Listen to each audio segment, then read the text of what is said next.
this overview, we are going to discuss some changes to the maintenance applications within DHIS2. To start, we are going to discuss the more refined search that has been introduced in maintenance. We are currently in Data Element Maintenance, and you will notice the search bar now says Search by Name, Code, or ID. In versions 2.30 and below, we were only able to search in maintenance by using the name. This has since been changed in 2.31. The ability to search using another identifier can be potentially useful for someone who is working with metadata, as names are not always the ideal method to find items in the system. This type of search allows me to find the exact item I am looking for, as I can now use a unique code or ID to find the piece of metadata that I require. We can see this occurring when I enter an ID of a specific data element that I am looking for. The new search is more adaptive than previously, and in this example, you do not need to enter the entire ID, code, or name to find the object you are searching for. We can in fact remove part of the ID from the search and see that the item is still found.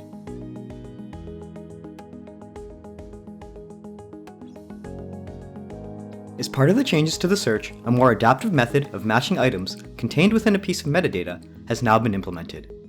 As an example, I can enter two separate parts of a data element name and still be able to find the item I am searching for.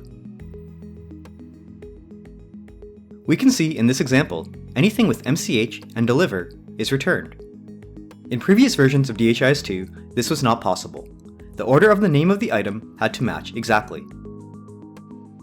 We can see if the same search term is entered in earlier versions of DHIS2, only data elements that have the matching order to what is entered in the search is returned.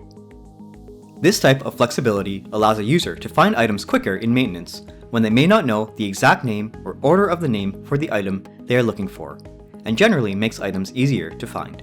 While the examples used here were for data elements, both of these improvements to search and maintenance can be found in indicators, datasets, categories, and other areas of the maintenance app.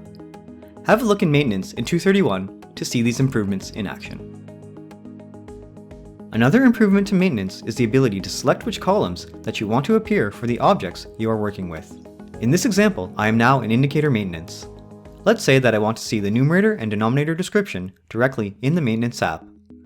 I can do this by clicking on the new gear icon located in the top right corner.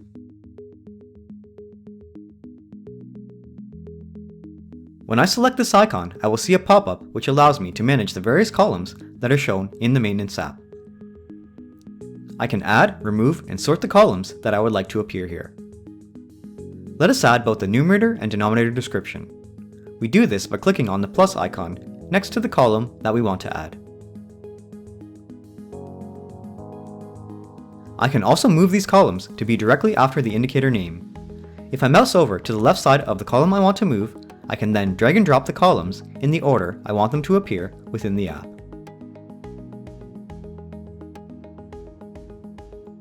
Once I have applied all my changes, I can click on Save.